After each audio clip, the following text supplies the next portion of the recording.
Now, these are all UK visa refusal letters for different persons, but all these refusal letters have just one thing in common. Let me show that to you guys. And if you look at your own refusal letter right now, you also be seeing this commonality in yours as well. Let me show that to you guys. So right here, it says that I have refused your application for a visit visa because I'm not satisfied that you meet the requirement of paragraph V 4.2 to V 4.6 of Appendix V, immigration rules for visitors because reasons, right? That's one. Second one, paragraph V 4.2 to V 4.6 of Appendix, the same thing. This one, paragraph V 4.2 and 4.3 of Appendix, right? This one, paragraph V 4.2, paragraph V 4.2, V 4.2 to 4.6, V 4.2. Right? So if you look at your own right now, you most likely have the same issue that these guys actually had. So this is what I need to do right now. Go and look at your refusal letter and let us know the paragraph that they said that you did not meet the requirement, right? You're going to be seeing that it is the same thing. So I went online and I found the UK Visas Visit Guidance document. It's actually 71 pages right here, right? So I took my time and I went through all of it so that you don't have to. And today we're going to be breaking it down so you know exactly what you are trying to achieve, right? When you are applying for a visit visa. That way you are sure you are doing the right thing with your visa application. So if you are seeing me for the first time, my name is Gerald and I'm CEO of Advantage. Now, we also provide visa advisory as part of the services that we offer to our clients through this No Agent Travel Guide, and it's the same thing on Twitter, on Facebook, on Instagram, on TikTok, and right here on YouTube, right? And if you want to get in touch with us to actually help you with your, maybe you've been refused the visa or you're trying to apply for the first time, what you need to do is to click on the first link in my video description. Once you click on it, it's going to take you straight to Seller, where you can actually make payment and you can get in touch with us. So we can review your visa application before you apply, right? Or we can actually help you review your refusal letter before you reapply. It's also important that you actually smash the like button on this video, subscribe to our channel, and most importantly, turn on the notification button so that when we drop more amazing videos just like what you're about to watch right now, YouTube is going to send you a notification instantly. So that's it, guys. Let's jump right in and let me show you exactly what you're doing wrong with your visa application, which is why your visas has been refused over and over and over again. So this is the UK Visit Visa Guidance document, right? It has 71 pages. I actually went through all of them so that you don't have to, right? And we're going to be breaking it down in today's video. Now, V 4.1 to 4.2 actually states, right, that the person trying to visit the UK must be a genuine visitor. You need to prove that you are a genuine visitor or that the activity that you're coming to do in the UK is permitted under the visit visa. Right now, the visit visa, there are a lot of things you can actually do with the visit visa. You can attend conference, right? You can study in the UK for less than 6 months. You can come for tourism. You can come to visit your friend or family.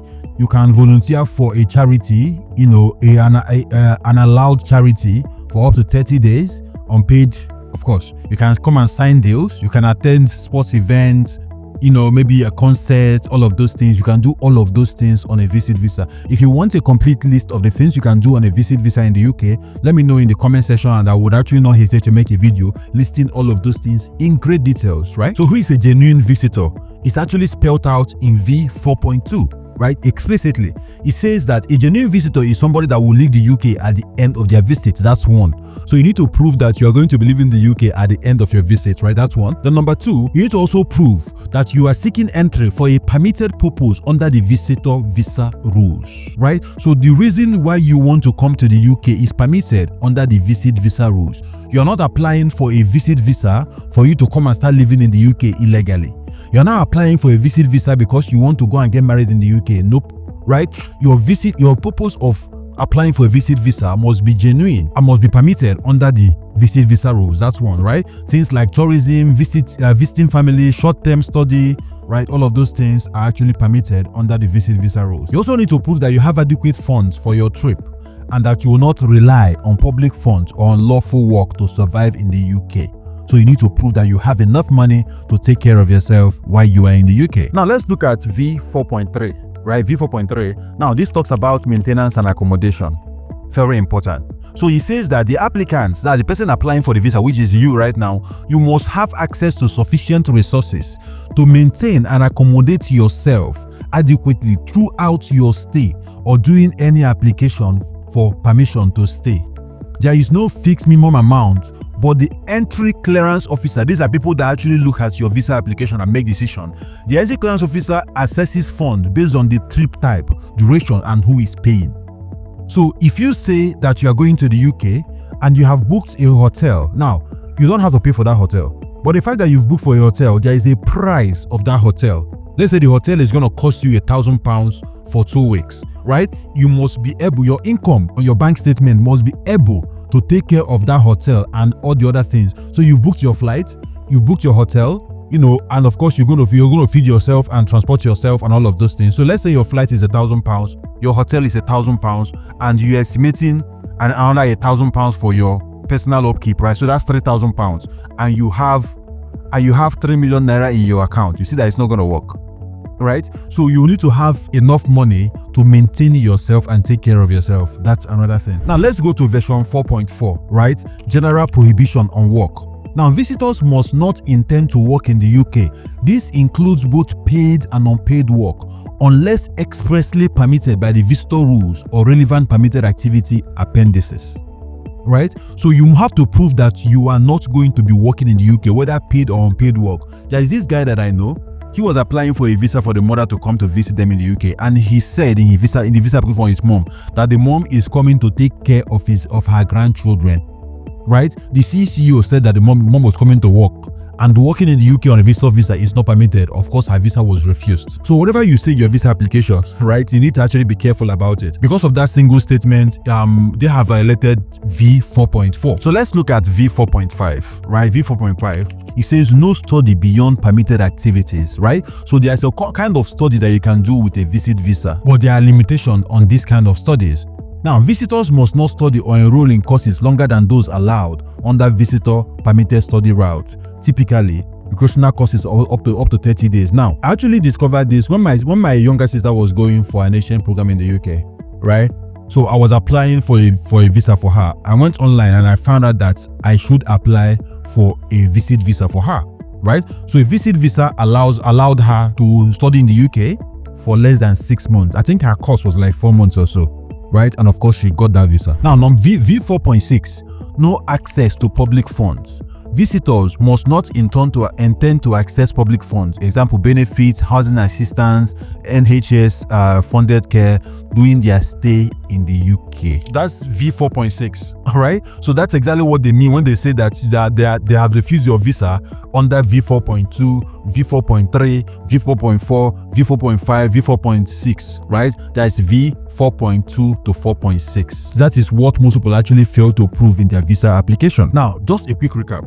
V4.2, you must be a genuine visitor and you intend to live and has permitted purpose and strong ties and sufficient funds. That V4.2 is actually all encompassing, right?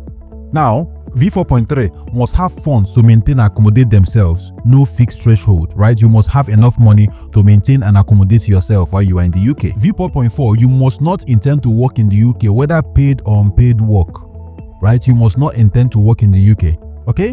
So V4.5, you must not undertake disallowed study beyond the time frame that is actually permitted under the UK visit visa rules, right?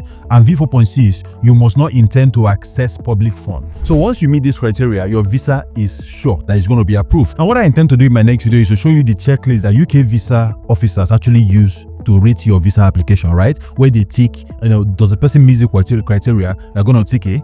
Does it meet this one they're going to tick? Does it meet this one they're going to tick, right? If you want to see that video, in the comment section, and I will not hesitate to actually make that video for those of you guys who are interested. And if you have any questions, let me know in the comment section. I'm not going to be hesitating to actually respond to your comments. And if you want to get in touch with me, right, you want us to actually look at your visa application, you've been refused, want us to analyze your refusal letter and guide you on how to actually reapply. Or if you're first time applying for a UK visa and you want a second eye to make sure that you cross all the T's and dot all the I's, all you need to do is to click on the first link that is pinned in my comment section below. Once you click on it, it's going to take you to Seller. You make payment and you're going to get in touch with us. And once you've gone through Seller, you're going to be directed to my personal WhatsApp account, right? So I can actually call you. We sit down and we analyze your situation and we analyze your visa application to make sure that it meets all these criteria before you apply for your next UK visa application. Now that way your chances of actually getting your visa approved is high. Now this video will show you guys exactly how to apply for a UK visa yourself if you want to do that yourself, and this video will show you the documents you need to apply for a UK visa yourself.